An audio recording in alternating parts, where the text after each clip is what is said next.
Are you ready for some Wayne damage? Well, hello, boys and girls. Hi. What a wonderful day it is today in our money-based economy. Well, sit back and relax and get ready for the guy who's about to ruin everything. I'm puzzled. Are you really seriously suggesting that Jesus Christ was a mushroom? Wayne, Jesus was a mushroom Roberts. Yes. You are dealing with a secret cult, a secret society. Welcome to Waning Interest. Welcome to the Waning Interest Podcast, number 91, April 26, 2022. I got a little freaked out there. The babbling dabbler, the smallest click on the internet, the pinball brain in your favorite machine. It's like a diary or a book, but not as stale or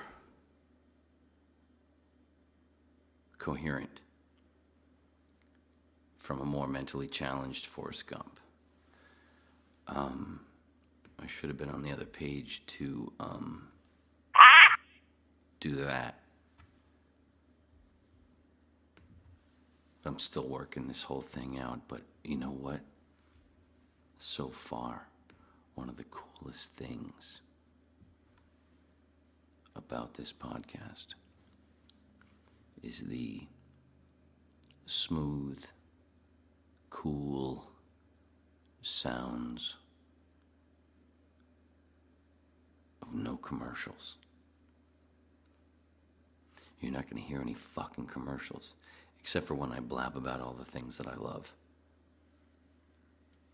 I don't get paid, motherfucker. Whatever. My daughter taught me that. That's not true. An imaginary daughter taught me that. That's a different story. We'll get to that in a future podcast because I just remembered it. Fuck, that's fun. Anyway, I'm not looking. Going live for the first time. I went live for the first time with Mr. Beckham from the Paulcast Manson Saga discussion panel. And this is the first time the WIP has gone live solo. Han! I just popped in my head. Anyway, Lisa, hold on. Wait, what does this look like? Is this looking okay? It's looking okay so far? Yeah, I'm sticking with this because I wanted to keep it this because my camera sucks because I know it's like a 16 millimeter looking and it's better the smaller that it is. Oh, shit. Man, timing. I wish I had a 360. No, that's not what I meant to do. Fuck. See? It all works out. Anyway, I'm not looking at the chat until after because it's solo. I do want to go to the chat. I have nobody watching it. I don't know how to do the wrench thing because I'm a god.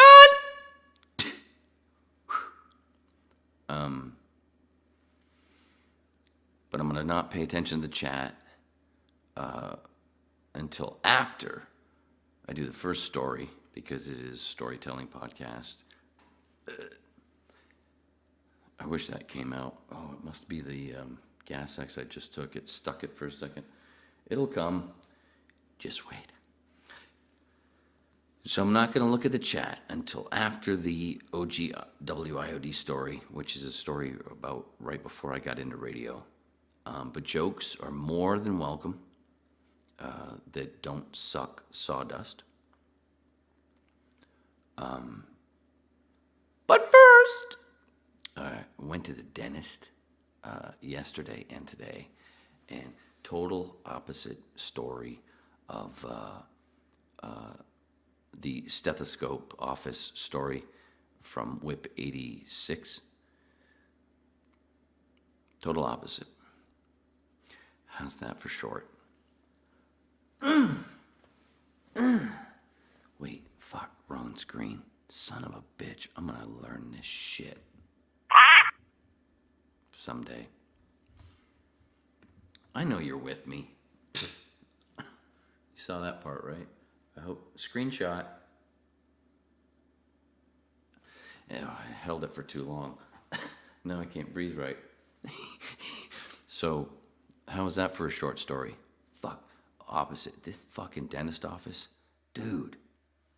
So awesome. So bing, bang, ding, dang, thump. What's happening, baby? Fuck. They were great. How do they look? Shinga?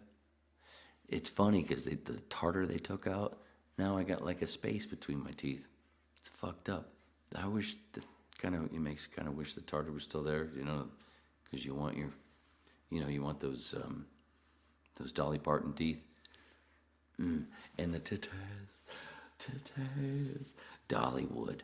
I had my offshoot just for a tick. My honeymoon and first anniversary a year later was just outside. We did it right outside Dollywood in what was that offshoot of Knoxville, somewhere in there. You know where Dollywood is. It's we did some cabin shit. I've talked about it on earlier. WIP. Anyway, I don't know. The teeth, the titties. You know, they do a thing to the brain, especially when you have a, little peanuts and, what are those things called that come in the can? Those little tiny sausages? Fuck, forgot the name. Would have been funnier if I'd have remembered. Vienna. Fuck, now I gotta start talking in a different language. This is fuck. Dude, what have you done to yourself? All right, stick to the script. There's no script, asshole. There's just notes. What are the notes? Oh, how funny. They did the short story, Vienna sausage. I didn't mean that. See how this shit works? God, I fucking love doing this. That's what's so fun. I didn't mean that. I swear to Christ, that's not in the script. I would take a screenshot if I had my phone, but I'm a dumb cunt that left it in the kitchen. So, what's the other, before I get to the OG IOD story? Wait, I'm going to go to the chat for just a tick, just to ask how the sound's going. Is the sound okay? Wayne, hey there, yo, walking through. Hey, Beckham, stay. Hey, beautiful teeth. So sounds okay? Everybody say sounds okay? Somebody say something. Hurry up quick before I quit. I'm going to quit. Hurry up. Super. I will fucking quit, you fucking motherfucking whips. Timing. Swear to Christ. Dude. All right, I'm not going to suck my own dick right now. I'll wait for a minute. Beautiful teeth. Sound is good, says Mr. Bryant. You are my quasi-producer. What are we in? What's this? A few minutes. I hope I've delivered some laughs. I always try to start strong with my dabbling. Speaking of dabbling, Vienna sausage. Fuck, I wish I'd have gotten that. Fuck, man. See, that's what's fun, though. You blow it in front. Didn't mean that. You blow it in front of people, but you also fix it. But you don't have to worry about the laughs and the and the you just know that you're killing with people like, you know, Jimmy Schubert in the back, and I know full well Sam Tripoli would have been laughing. Hopefully an upcoming guest. Sam Tripoli. Tinfoil hat. Conspiracies now. I've talked about it before here on the WIP. Anyway, I haven't felt this boogie woogie. Is the best way I could throw it in the notes, in a long time. And I realized I'm back in the house in the mid-'80s, where in that fucking kitchen right there is where I wouldn't say rehearse. I would just blast the radio on the top 40 station, and I would dance to all the top 40 bullshit, which mostly was Footloose and fuck, I can't remember any of the songs. I know at the dances, one of the slow songs was the Heart thing, the Bonnie Tyler song. Fuck, I can't believe I left my phone. I get prepared usually, and I cannot believe I left my phone in the kitchen. Prepared myself with liquidation, but not the phonication. We're not even 10 minutes in. This is already one of the top 10 podcasts you've ever fucking watched. Am I right? If I wasn't holding this glass, I'd hit the Lisa button.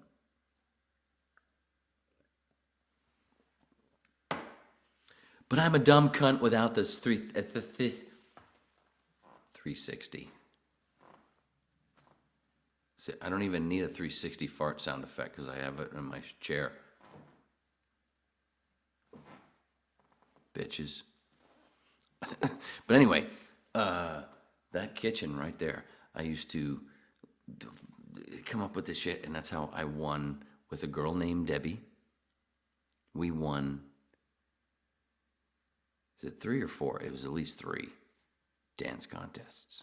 And most of the shit, I would find myself, throw music on the TV, YouTube, go through my mixes, whatever, on the YouTube music shit. And I'm in that kitchen. All of a sudden, I'm like, whoa, I feel like I'm 13 again, or 15 again. What? Look, shake that ass. I usually don't laugh at my own shit. But that was kind of funny. How's that for another short story? How about them Marlins? Can you believe? Oh my God, jeez. By the way, I was at Game 1 of the World Series, 1997, back when it was called Joe Robbie Stadium, and there was no roof. It was good. It was good. And the best part was, as a Red Sox fan growing up, I watched Manny Ramirez in that Game 1, boom, with the Indians, and he lost, but he went on to help us win a few years later. And I said, whew, glad I was listening to that while working at Bed Bath & Beyond. Huh! They win, and I'm listening to it on a little radio at my cash register. Fuck. Douche-ness.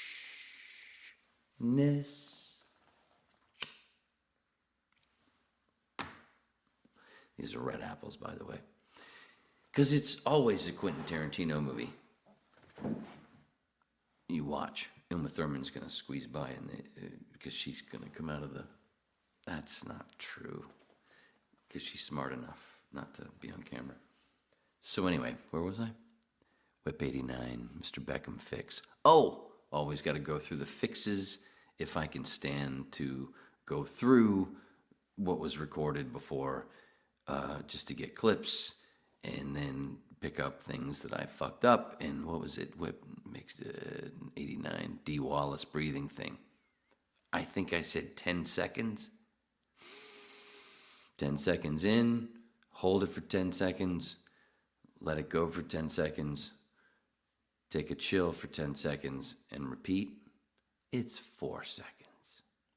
Fuck. Sorry if I made anybody that listened hyperventilate. There, fixed it, bitches. Oh my God, I'm so smart. I got really ready. Whew. Apparently this is going to be a long one. What's happening, baby? That's what my dad would say. Whatever. Close question. What was this? Oh. Wait, let's go back to see if the sound is cool, because, good God, I haven't even got to the story yet. Wayne, you have a black image on screen. Yeah, I know. I know it's a black image on screen. It's to keep me squeezed a little bit in my 16 millimeter to make it look a little better. That's what it is. Because if I was larger, it would be a little more blurry. So this keeps it a little clearer, and it keeps Lisa more in focus, right, Lisa? And my timing better because I can reach it better. God, it just continuously sounds dirty. And I don't mean it, but it's funnier, right? Do you see that too, Aaron? What? It's not that big. I see it on the big screen.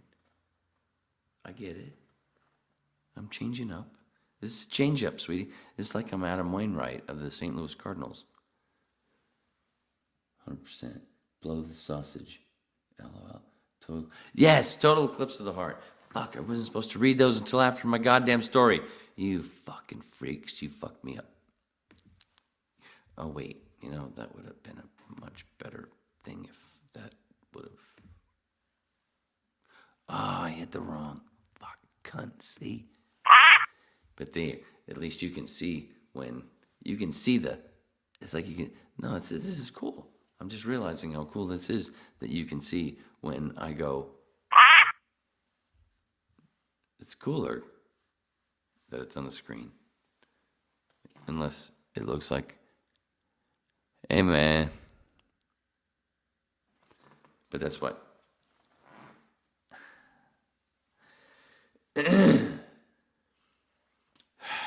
How is it? Are we still going? Somebody say, ha ha at least. That's real. A real ha ha. That's all I want. Is a real ha ha ha ha. Anyway, I know you're there. Oh my God, I'm down to 3. Oh my God. I know people are coming, but I'm not going to spell it wrong. So the close. Shit, now I got to match it up. God, I love this. All right, match up. Fuck. Do the timing. Pick it up. Wait. Reach. Okay. No. Go there. Wait. No. Fuck. Shit. Fuck. Holmes? Damn. Timing. See, it always ends okay. You just gotta follow. Do you see? Shit. And that feeling, especially behind their bottom teeth after they pull that tartar. I just can't help rubbing, if I can say that. What? No, don't. Shit. You made me do it. So I had a couple people ask about the clothes because I posted on Twitter and it was on Facebook. Yeah, 2 different kind of posts, but a little chunk of the end of every whip, an example anyway, and a couple of folks asked, "What this? Why do you always thank Gary?" And you say you bump a comedian, and then you have a different name. And anyway, it's a reference to my favorite television show of comedy of all time, Larry Sanders, where Jeff Cesario was one of the writers and later one of the producers, stand-up comic, friend of Shandling, of the Larry Sanders Show. And there's a bunch of episodes where he is doing the show, the Larry Sanders Show, and he says, sorry, I had to bump Jeff Cesario. There's a whole bunch of them. It's a running joke. So, anyway, every whip, I throw in a a new comic name, and I thank Gary for the joke. And then I say hi to my daughter. And that's it. Fuck, these stories are so short tonight. Fuck, I'm so screwed. Oh, wait. Oh, we haven't even got to the OG story. All right, how's it sound? Sounds cool? Are we funny? Are we getting to what we wanted to do? Homage? Yes. Are we doing it? Are we doing it? You suck. Oh, fuck. Who didn't boot Captain Spaulding? I can't believe I read that. See how I can't keep a promise? I said I was not going to look at the fucking chat until after I told the OG IOD. I can't think of a finish for that story. And I went and I read. Oh, okay, he loves me. I told you it was all good. So, the OG IOD story, as the WIPs know, that nice, beautiful handful of WIPs that are out there, the Waning Interest podcast back, know the radio part. When I was in radio school in 1994, and I had been turned on to WIOD by a buddy of mine named Eric. At the school, we used to get the magazine called Radio and Records, R&R.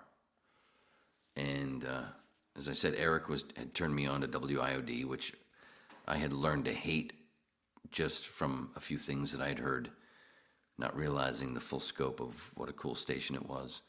He learned me. I'm into it. And Randy Rhodes, if anybody knows Air America, the Randy Rhodes, the radio host, the female radio host, she was at WIOD right before I got my gig. There was a whole thing with Phil Henry scheduling her, the whole thing, blah, blah, blah. She was supposed to be a guest speaker at the school. Things got messed up. She left. Chris Baker, a stand-up comic in Florida, took over the evenings until they fixed whatever they wanted to do there. And I was at the school, and Eric pointed out, look at this in the back of the R&R. They had this thing for jobs, and usually a radio gig, somebody that was looking for a gig usually said they were on the beach. So you'd look through those just to see, and you put, connect the dots. And there was this one where it said stand-up comic currently doing nights on major talker in Miami, seeks new gig, something like that. And I was like, what the fuck? And we looked at each other and went, that's Chris Baker, right? That's WIOD, that's Chris Baker. There's no other stand-up comedians doing nights in Miami. And I'm still in school. I don't have my gig at IOD yet, but I've become a Neil fan. So I decided to call the chronic type, the fan freak that I am. I go, dude, we gotta call Neil. We gotta tell him about this. And he's like, no, I ain't doing it. I'm like, fuck, man, I want to do it. I don't want to do it either. Fuck, I'm doing it. I go into the newsroom, this news area. That's where we would record stuff, but there was a booth that had a bunch of recording stuff and a phone at the school, at the radio school. And I went in there and I went, fuck it, I'm calling him. I'm at radio school. And can't believe I get through. And he goes to me. I think, what did I say? I was in Miami Lakes. Miami Lakes, hello? I went, hello, Neil?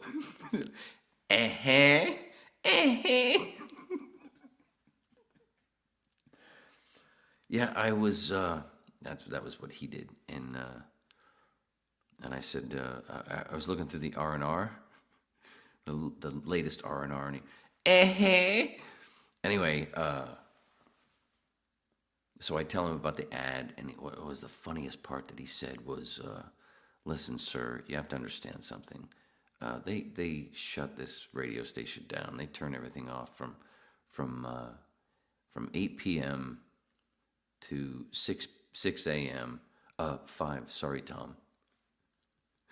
They turn this station off. They don't give a shit. Sort of. He didn't say shit, but they don't care. And that was a reference that Tom Hopkins did a show from 5 to 6 a.m. 5. Sorry, Tom. It was so fucking funny. And because he used to rip on Chris Baker.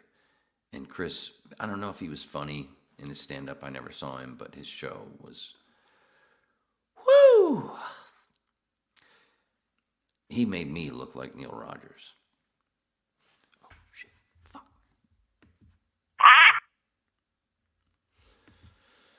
Some people will like that. Some people won't. I know that there's a little thing, but I like it because, like I said, I'm not going to be as blurry if you're looking at it in your big screen. Who would want to anyway? So anyway, a few months later, I get a gig at WIOD. Oh wait! Before I get the gig, that night, after I called Neil and we had a blast, my buddy Eric talking to each other, going, "Oh my God, I really did that? That's funny, ha ha." Later on that night at home, I call Eric and I go, dude, I'm going to call IOD. I'm going to call Baker and I'm going to tell him about this. This is before I have my gig. Nobody knows who I am. I go, they put me on the air and I'm like, yeah, dude, this is this ad in the R&R, there's no stand-up comedian. There's no other stand-up comedians in Miami doing nights on Major Talkers. This is the Major Talker. You're a liar. You're a liar. You're a douchebag. He's calling me all these fucking names. His producer, Adam, who had been Randy's producer beforehand, who I ended up working with later, he comes on the air and I can hear him going, no, you're a liar, man. I'm looking at the one you're talking about, and there's no ad for that. No. Okay, yeah, you're a liar and you're a loser. That's all. He just keeps calling me that and hangs up on me. A few months later, I have a gig there. Chris is fired in the next, within a few months, and a couple of weeks anyway, a few weeks. I don't say anything. Adam gets bumped to Rick and Sud's producer, and then I end up working with him and this whole thing. And then at one point, after a little while of, I think I'd been Adam's backup for about a year, and I felt, and I was probably drinking. And we were somewhere, because we used to hang, we were a serious crew at WIOD for those couple of years, 94, 96, all the producers, most of us. And I went, dude, I got stupid. I went, dude, kind of like I'm doing right now. And I went, hey, remember when you were Baker's producer, a little while back, and that dude called in about that ad, R&R, that whole thing. He goes, yeah. I went, yeah, that was me. Then he went, what the fuck? Dude, I was freaking the fuck out. Chris was freaking the fuck out. What the fuck, motherfucker? And he's laughing, though. I mean, we were close enough. Anyway, wait. I got one question. When you said on the air that I was lying of what I was reading out of the R&R, you were reading what I was reading, right? And he goes, Of course I was. Okay, I just want to know that. I said no lie. I said no lie. Oh, timing is...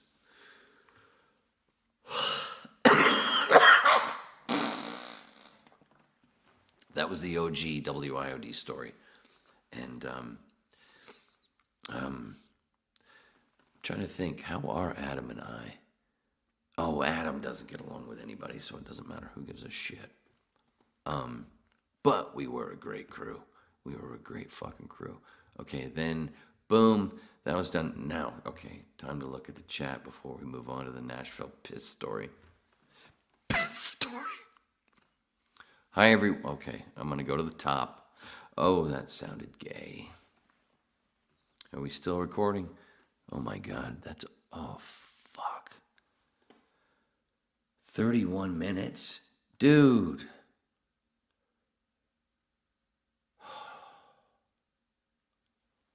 I thought that was going to say an hour. It felt like an hour. You heard my belly, right?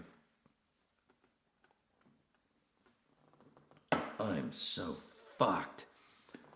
All right, so we go to the top of the stream. Oh, Paulcast. Ooh. Courtney. Hi, Courtney. Hi, I finally remembered. There's nothing to remember, sweetie. This is the first time I've ever gone live. Oh, no, second time, sorry. Maybe you're right. Sorry. Hi, Andrew. Wayne, hey there. Courtney. Fuck, I gotta do a better job. How do you do? This is my first time. This is my first time, sisters. Did I show you my teeth? Walking through. Beckham, stay. Beckham, stay. Oh, beautiful teeth. Sound right? Okay. All right, I did those. All right, I did do those. I'm sorry. You have a black image. That's racist. Beckham, you racist Texan fuck. You called him by his real name. That's not right. Wayne, may I ask how old you are? Okay, that's the newest. 50s. 50. Did I say 50s? I'm a tool. 50. Because you are like a chill Sam Kinison. Oh, I don't have a Sam Kinison story. Well, I kind of do. Well, Jimmy Schubert does, and Jimmy Schubert may be on the podcast someday. Comedian Jimmy Schubert. Jimmy drove his motorcycle onto the stage, the main stage of the Comedy Store, and Sam jumped on it.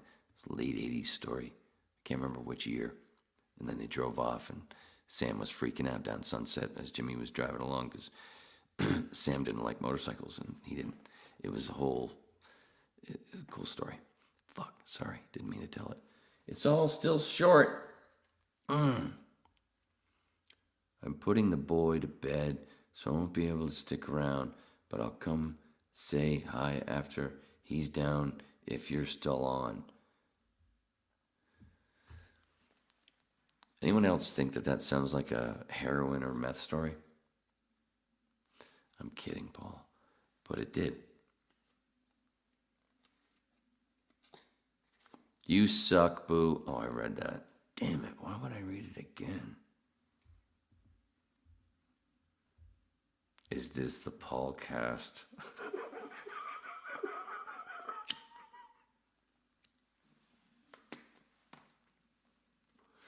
Funny but rude. Hi everyone, Andrew, long time no see, Captain. Hey, yeah, yo, fuck, I'm not reading all this. I'm going back to my stories. You guys are boring. I'm kidding. I love you. I can't believe you're here. I can't believe I'm doing this. Isn't it better that way? Isn't it? I think it is.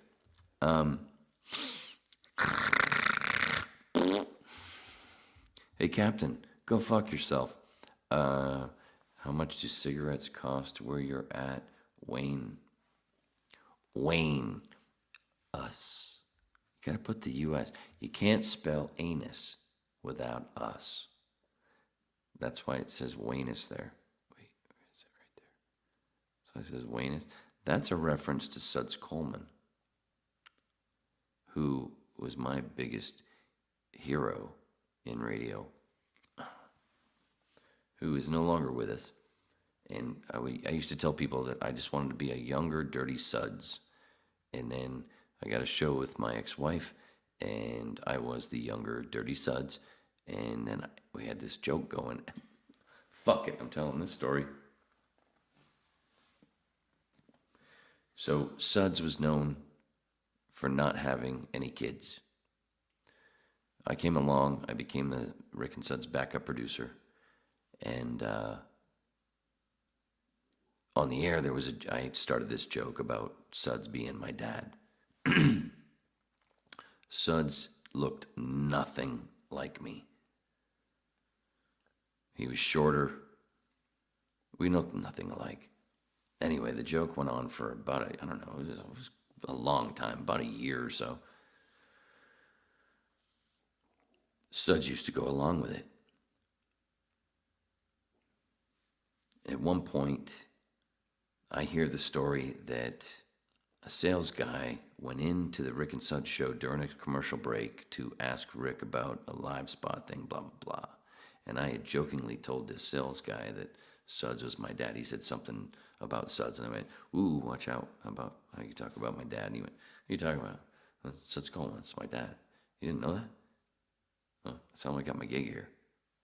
Anyway, the time goes by. He's in there asking Rick about something. He says to Suds, by the way, is Wayne your son? And Suds went, yeah, you didn't know that? Now I see the resemblance. That's what the sales guy said.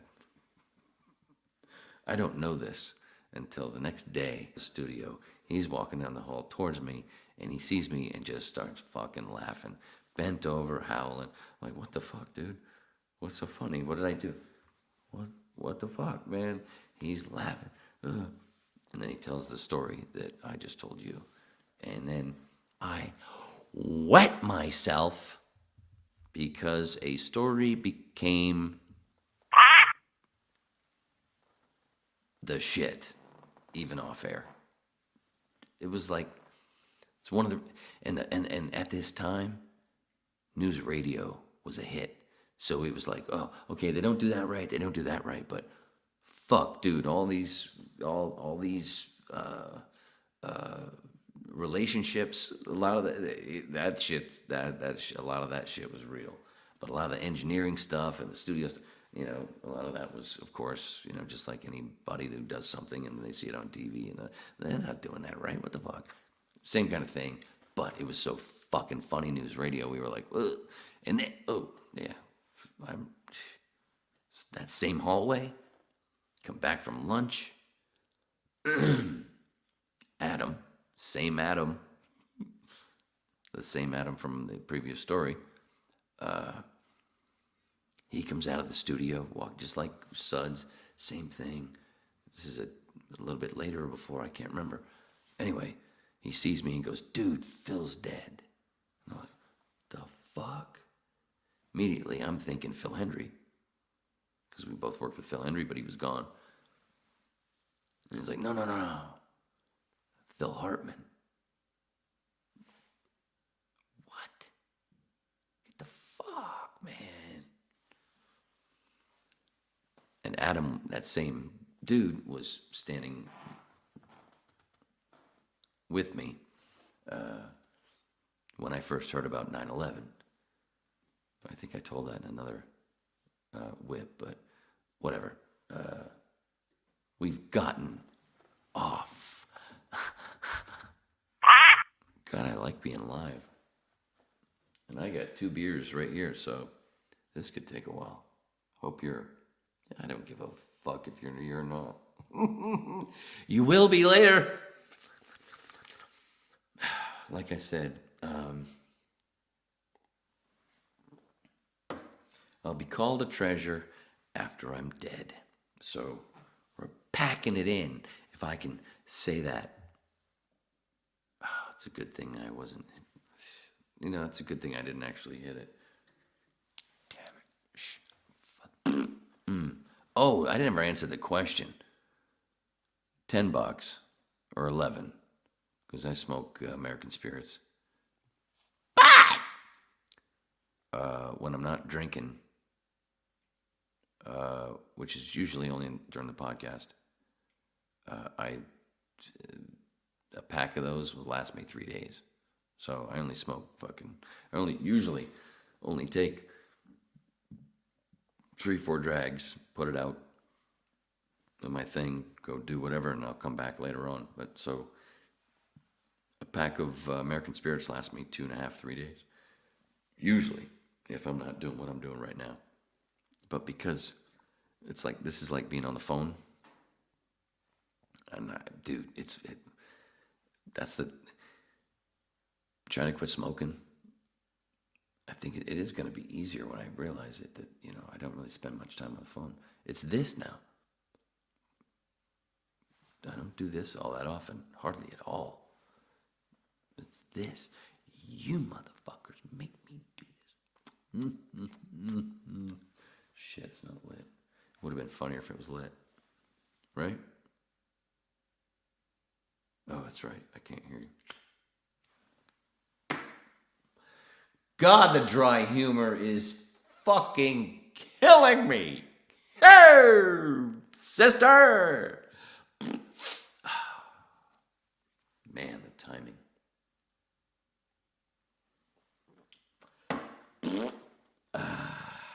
I'm done. Wait.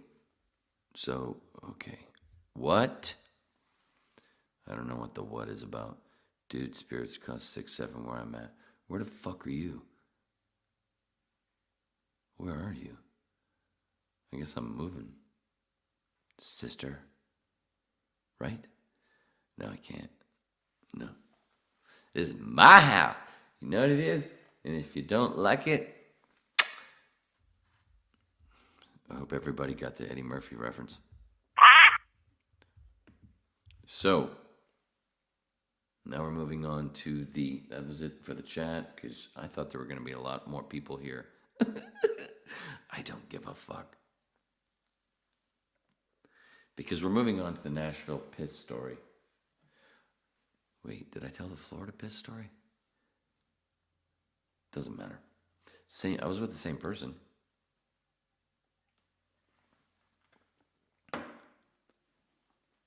I believe I've said it before.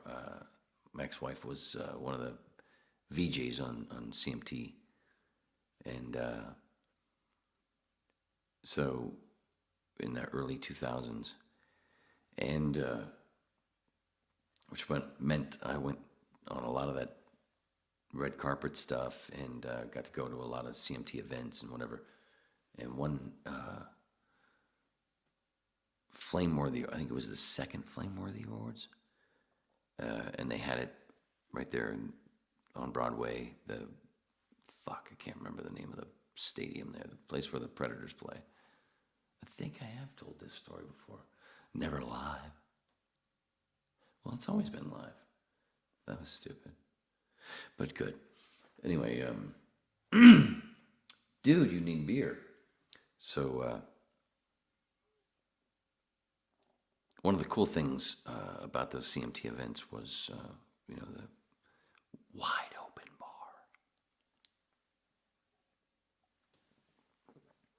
But this one weekend with I think it was the second Flameworthy Awards, my in-laws were coming into town to see the kids, and we decided to get a hotel right there on Broadway, and so we had we could have like a weekend, or at least a night and a half or whatever. Have the awards. There was some serious party. This is fucking Nashville 20 years ago. Almost exactly 20 years ago. And so drinking for free. Yeah, the last thing I would have been doing was doing this. I shouldn't be doing it now, but I didn't need to say that. Fuck. So, we get to that really nice hotel, 4th floor. I think we were on. I think we started to have a romantic part of the evening. It's like the last blur that I remember, and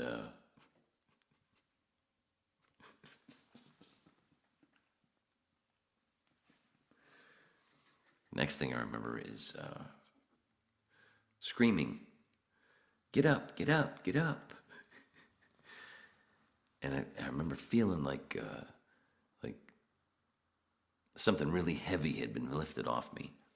And apparently it was her pulling the covers off me because I was shooting a fucking fountain.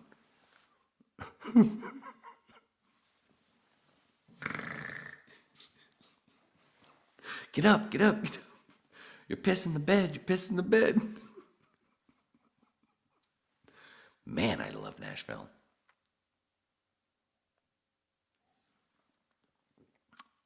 Wish I could remember the name of the hotel. But it was right there in that Broadway area, right there where the Predators play.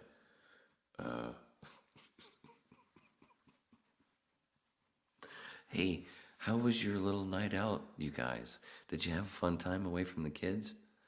I don't know. Sweetie, did you? Sorry that I didn't wear a diaper. Hi, guys. How are you?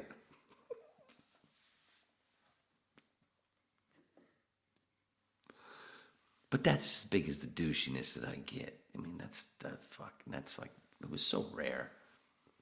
But, God, I'm such a good dad.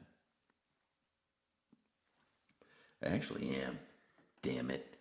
I'm only doing this now because they're older. Are they? Oh, God, now I'm fucked. Another chapter of This Is Not Fame. Oh, cool, yes, I do have a fallback. I do have a fallback. Dude, you're in North Carolina.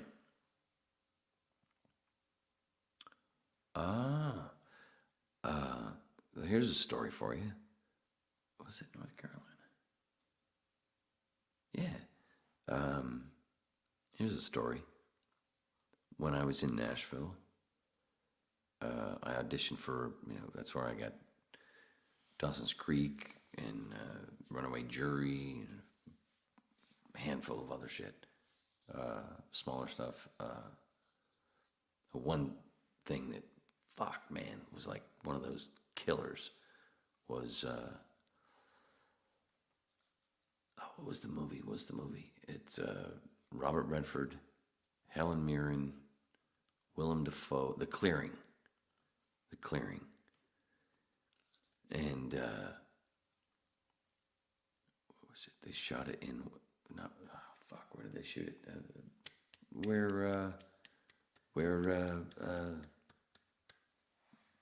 The comedian Rogan's buddy, Duncan Trussell's from. I can't say it. Dude, tell me where it is so I don't have to go get my phone.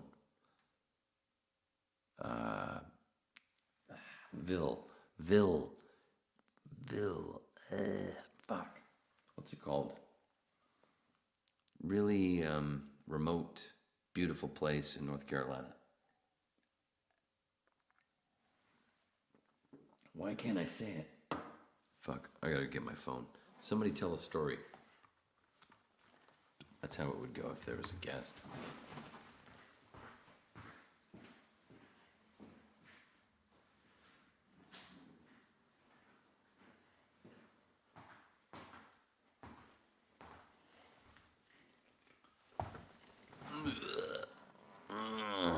No. Asheville, yes, Asheville, North Carolina. Thank you. Fuck, I didn't need to go get my phone. Son of a slut, whore, bitch, fuck, cunt. The language. The gas. Should have got the pillow. I forgot the pillow. Asheville, North Carolina, clearing. Anyway, originally I had to go to Alabama to audition for the movie. And then I have to go somewhere else. I can't remember where the fuck else. But it was far for my callback. And I get there, and I see a whole bunch of dudes that look alike, and I'm like the only young one. And it's basically in the movie The Clearing. There's a scene at the beginning of the movie where there's a cop interrogating Helen Mirren after Robert Redford goes missing. I auditioned for that part. It was originally written for a younger,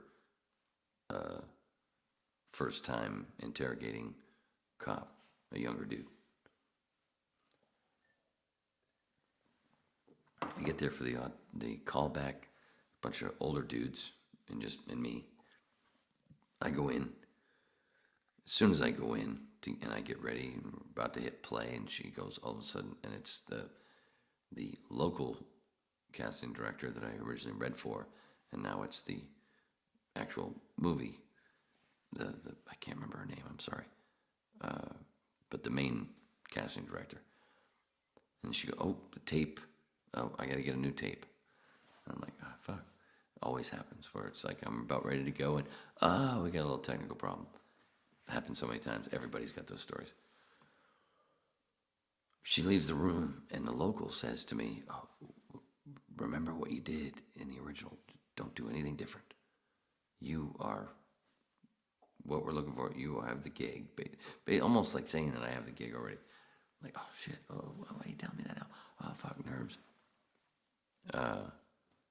And then come in, I do what she said. I just did the same thing, which was almost nothing. I basically just tried to do nothing.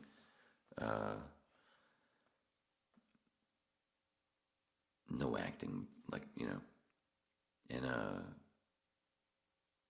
did well, whatever. Anyway, a few weeks later, I find out, hey, all of a sudden, can you be in Asheville, North Carolina tomorrow? It's between you and this other dude. We'll know within 3 hours from my agent. What the fuck?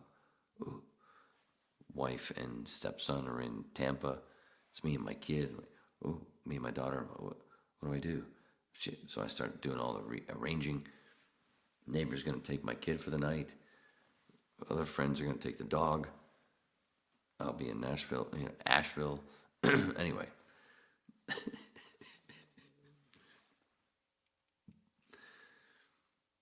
Got my kid in my hand like this as the phone rings to find out 2.5 hours later. Yeah, they went with the older dude. Ding dong. As that's happening, neighbor and his daughter, who's a little bit younger than mine, at the door, and she's like, "Hey, can your daughter, can she spend the night tonight?" I'm like, you can still do it if you want. I'm not going anywhere. Timing. Thum, thum. Fucking funny as shit. Could have had a scene with Helen Mirren. That one hurt. And the funny thing was, in the script, it was written as a younger, like I said, supposed to be a younger cop doing his first interrogation. Right? Is that the word? Right. Thinking that Helen Mirren might have something to do with her husband's disappearance. And, and at the last minute, decided to go with the grizzled cop, the older cop. I'm like, fuck, shit, piss, whore, twat. That'd have been pretty cool. Having Helen Mirren and Michelle Williams on your fucking on your reel. Ding, ding. Wouldn't be here now if that had happened. So it's a good thing, because this is way more fun. You don't have to do as much work. You just be yourself.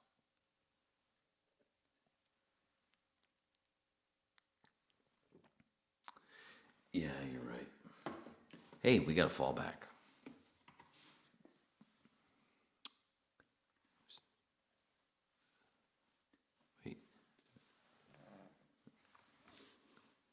What was the chair again? I swear I haven't passed.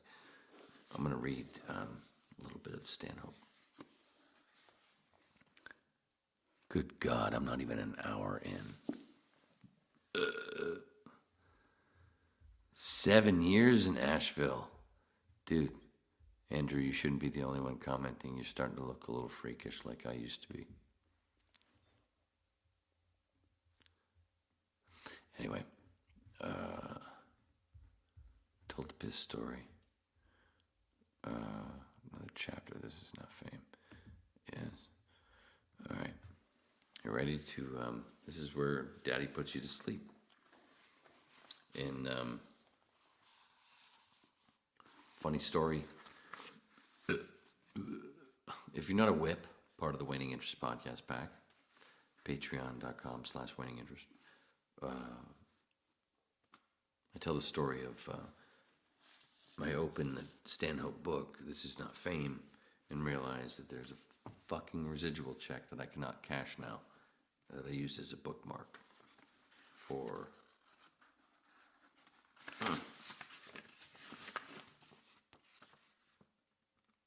$13.83. Oh, that hurts. That's a fucking case of beer. So anyway,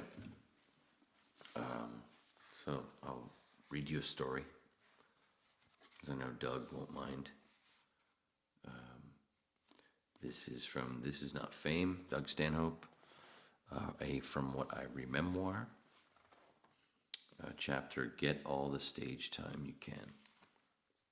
And forgive me, because I might laugh like every third, fourth, fifth sentence. But that's the best part.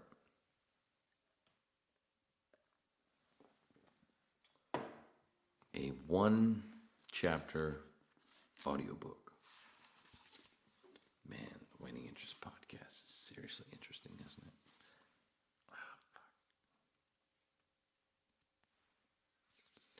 Heath. Get all the stage time you can. Ooh, I like the way this starts. As the WIPs understand. Bill Hicks, who I'll get to later, had a line where after any particularly caustic bit, he'd finish by saying, "Yes, and I'm also available for children's parties." Just after I moved to LA, Becker and I played a children's party. Or didn't, but we unwittingly booked it. We'd run into some tail-wagging new comic who'd been hanging around the local scene. He breathlessly asked us if we could... Sorry, I'll fix that. He breathlessly asked us if... Fuck, I fucked it up a second time. Wayne Roberts doing VO. Man, if only I drank back then. He breathlessly asked us if we could possibly do a private afternoon show in the Hollywood Hills the next day. We knew better. Most comedy veterans will tell you that as a new comic, you should get any and all stage time you can when you're starting out. Not necessarily a bad recommendation, but too much stage time in places that will repeatedly suck can demoralize you on the whole. Matt and I learned early on that you should never try to open for nor do breaks during a live band.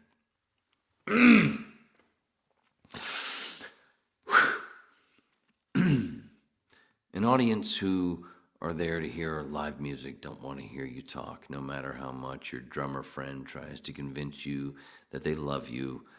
I've been booed off stage by many a comedy audience, but it's nowhere near as defeating as the feeling of playing to a packed bar, talking loudly, and not even acknowledging that you are on stage. It's worse than playing a show for nobody. Oh shit, sorry, I should have been doing this. My apologies. My profuse. We'll move on. I've done a few private parties for the money, or just for the fuck of it, even when I knew they would go poorly. One house party for the well-to-do had no mic and no proper room to fit all the guests. I made the call to do it outside of the pool, mostly because it allowed me to smoke. I used the diving board as the stage and the pool as an ashtray and yelled my way through the silence. No refunds.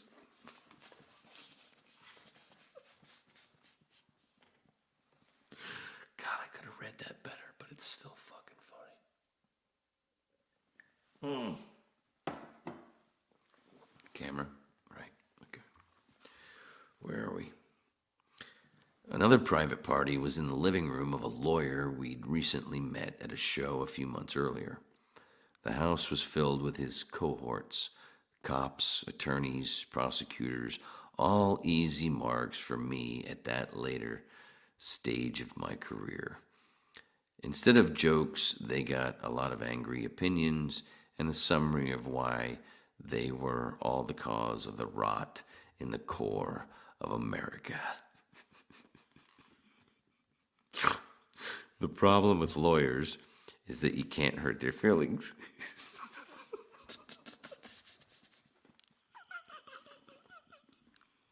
Oh, God damn it. Where are we? We good? Oh, stop.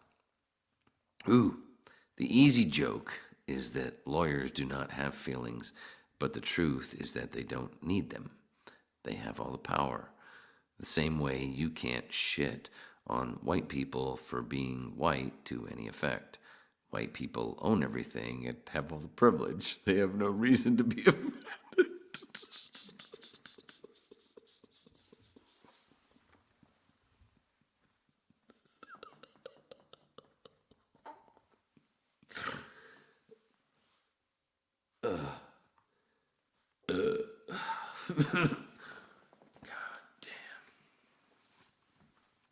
The lawyer show turned into a drunken heckle fest. I didn't say henkle, did I? The lawyer show turned into a drunken heckle fest, and eventually, is this better? Oh, this is better. Or is this better? This is better. What a douche. White people own everything. Oh, God. He's so funny. Oh, I ruined a nail. So, the lawyer show turned into a drunken heckle fest. Fuck, dude. Put this down for a second. Pour your drink. I'm not going to say heckle fest again. I'm not a cunt. I'm not a fucking cunt. Well, a little bit. Jesus Christ. Henkle. It's heckle. Oh, forgot I gotta do this too. Bazinga. Oh shit, I went over my hour. Oh well. Who cares? This is fun. At least to me. The lawyer show turned into a drunken heckle fest. And eventually devolved into me leading the whole party through the neighborhood in their gated community. Midsummer Christmas caroling their sleeping neighbors.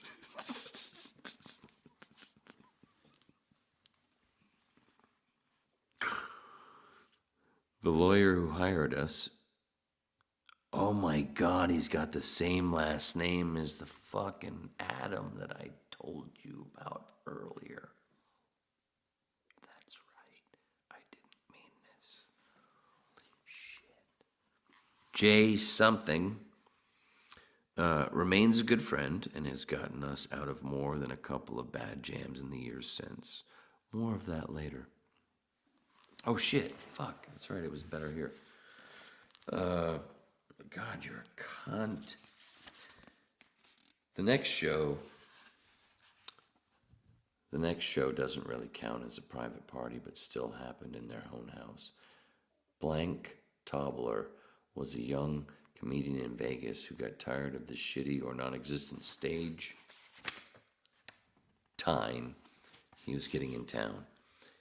He was renting a house in a gated community with a large backyard that he shared with a few other local newbie comics. They came up with the idea to just rent folding chairs and hold shows in the backyard. Bring your own alcohol and tell your friends. He'd done pretty well with it. I loved the idea and booked a night, selling tickets on the internet through brownpapertickets.com. The only advertising was through social media, my mailing list, and word of mouth. We sold every rented chair, and the rest stood.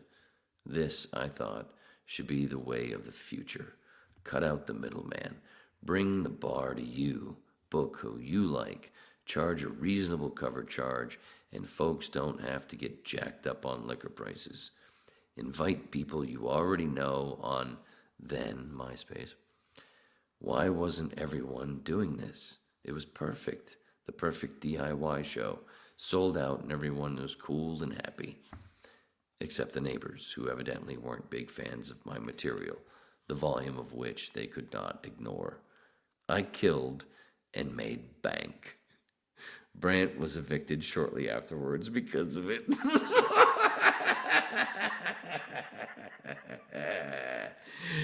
The chapter's not even over. Fuck. I read that pretty well. I don't do a lot of reading lately. Can you tell? All right, where were we? These stories all happened years after Becker and I were asked to perform at the afternoon party. These stories all happened years after Becker and I. This is Doug Stanhope. This is not Fame chapter or what the fuck ever. These stories all happened years after Becker and I were asked to perform at the afternoon party. Private party in the Hollywood Hills. We still knew the gig would probably be agony, and there wasn't even any money. Maybe we thought it might be good career-wise. What if it was Spielberg's house and we turned it down unknowingly? There must have been a reason we said yes, even if just for free beer. But nobody had mentioned the children.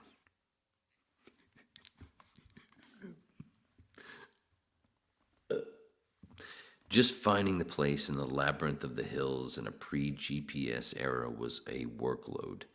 We found parking about 50 yards down from what seemed to be a 90% climb to the house at the top. We could hear the ruckus of the party with a comedian trying to talk over it as we passed the side of the house where ivy covered the chain link before we got to the front door. Allowing ourselves in, talent never knocks. We found our way to the backyard into a full-blown children's party. Not just a children's party, but a Hollywood children's party. It was set up to be some type of fundraiser for arts for kids. Every kid had a booth set up like a tiny farmer's market. A face painting or palm reading booth, a lemonade stand and such. Cute. All the parents were chatting and drinking wine spritzers while the comic who invited us was on a stopgap stage, oblivious to the depths of shit he was eating while fighting for their attention. Wine-drunk mommies showed us to the undernourished beer cooler while their kids manned glory hole or origami booth for charity.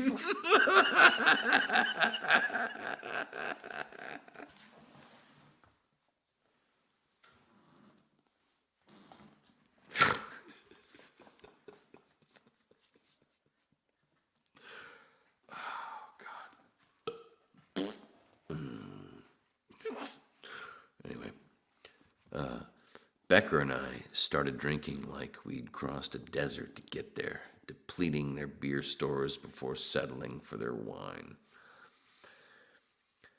Our comic friend finally gave up on his set and announced that there was going to be a small break before the comedy resumed.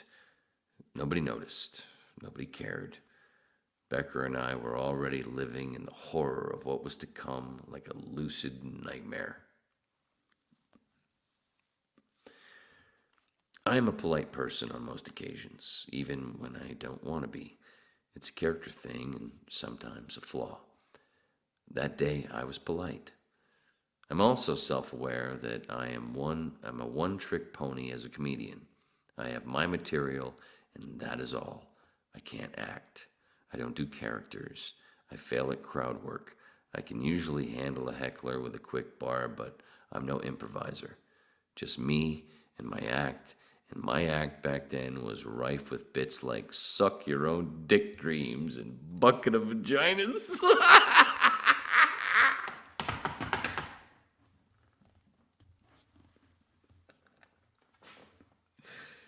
Oh, God, it's such a great read. It wasn't going to play to 6-year-olds hitting pinatas with the parents. The timing would have been better if I'd said it earlier, sorry. It's not what this is about. I get to do what I want to fucking do. Cunt. Where was I? The parents. On the hostess's tour of the house to the bathroom, I stopped her in the kitchen and told her earnestly that we'd had no idea this was a children's event and that Becker and I had no material that was appropriate for the function. We felt bad for drinking all of her beer before we bowed out of the gig, but we knew it would be far more impolite to go through with it. So true. Oh my God. Sorry. I meant to do this faster. She was completely unfazed. Oh, don't you worry about it. Becker and I snuck a sigh of relief as she turned her back. We took that to mean that she understood why we couldn't perform and that we were off the hook. But then she returned to the backyard, yelling for everyone to gather around, that the comedy was about to resume. Becker and I shit each other's pants through mere eye contact. We thought she understood that our material was too rough for kids. She was saying that she didn't care. What happened next was one of those beautiful and all too rare moments between close friends where Becker and I didn't have to say a word. We were staring hard and open-mouthed at each other, having a telepathic emergency meeting when the comic who'd brought us to the gig wandered towards us. Without any audible discussion, we pulled the kid by his shirt through the front door and yelled, "Go!" and started running.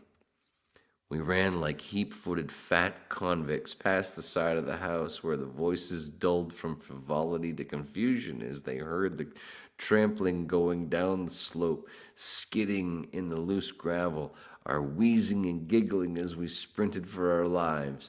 Fight or flight in the absence of communication skills, only making the half-scream, half-laugh of girls on a roller coaster as we fled. God, what a genius.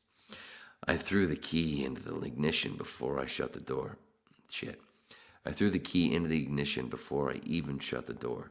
As I jammed the Oldsmobile into drive and spit unnecessary amounts of rocks and dust into the air, I could see our hostess at the top of the hill, standing with her arms wide, palms out, incredulous as to what had caused such a panic.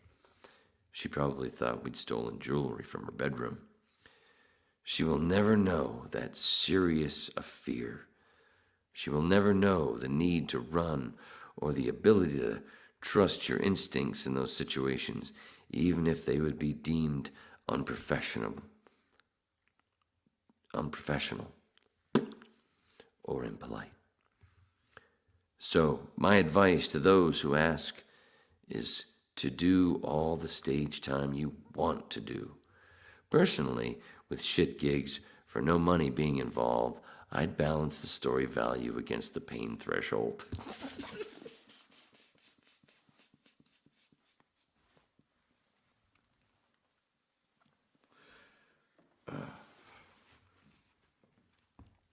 Oh, sorry. Fuck. A Klan rally or a swingers orgy have to be worth the risk just for the story. The company Christmas party for Dell computers will simply deaden you more and nobody will want to hear about it. Private parties are for crashing, not performing.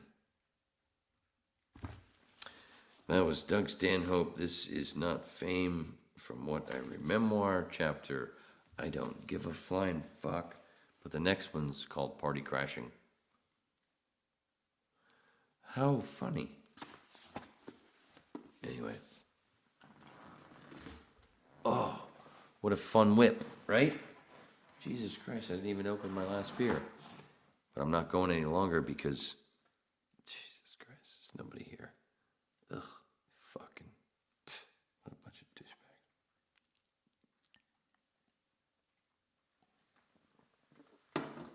You know I'm kidding and I don't give a fuck. Because most of it's for later anyway. Alright, so I did everything, right?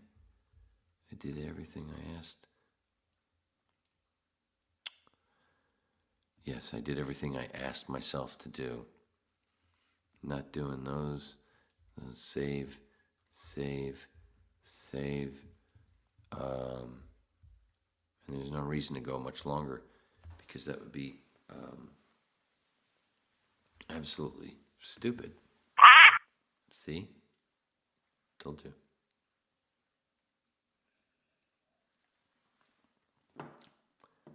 And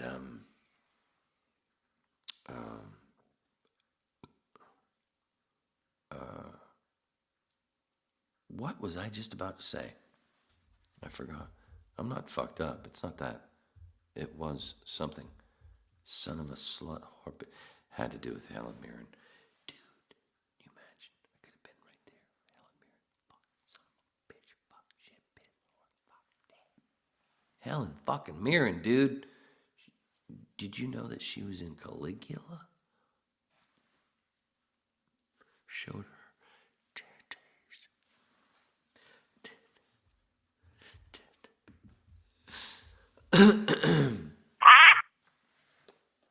It would have been insane.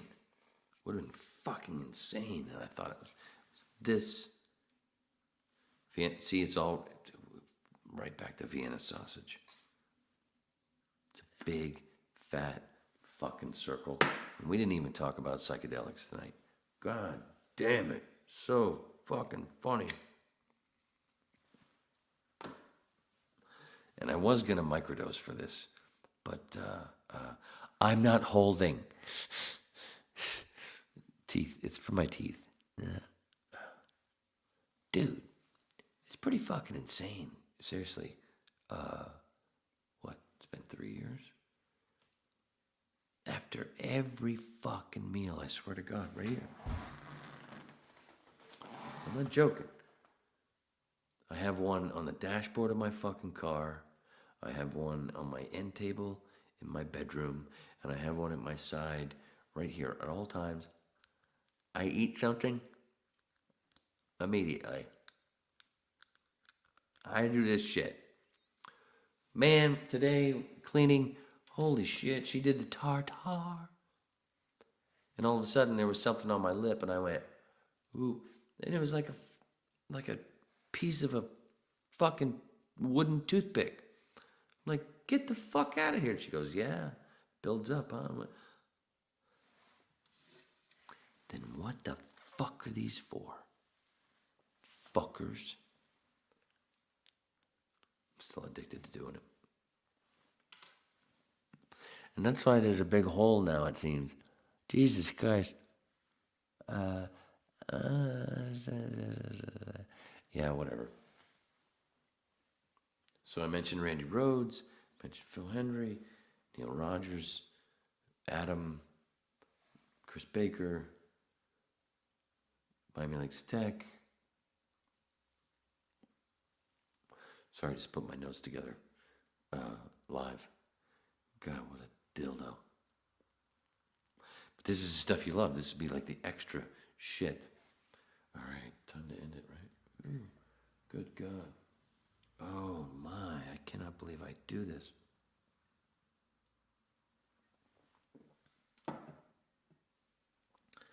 It's so much better because you can, it's like everything.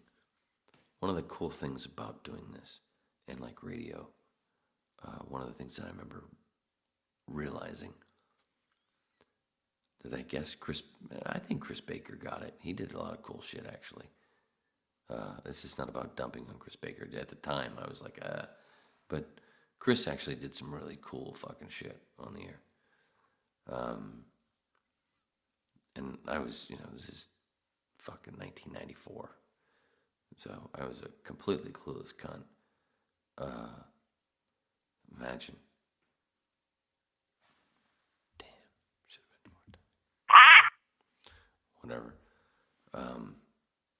But Chris did some cool stuff. But and it was one of the things that it made me realize, like, wait, okay, see the difference. It's kind of neat to where it's almost like every joke, you just basically just treat every punch as a bomb because you're not hearing an audience laugh. So that dryness, so that's part where I started to realize maybe that's what it's about. Yeah, if you just treat everything as a bomb and just let it go, I guess. It's kind of the acting thing to where you learn all the things you need to do about your character, whatever, and then forget about it. And then it just falls in, I guess, something like that. Same similar sort of dangly ding. Oh, finally. Oh, that's an ending. Right? Right. Jesus Christ, get the fuck out of here, asshole. Tighten it up. Would you? I would. I think you should. So, anyway. Watch Corbett Report, Jimmy Dore Show, Russell Brand, Kim Iverson, Jackson Hinkle. If you look for yourself, I'm just a fun babbling lecturer, dabbler. Remember, Raul Neo, a.k.a. One Star Red Long, and developed comedian Carrot Top. Thanks, Gary. Daddy loves you.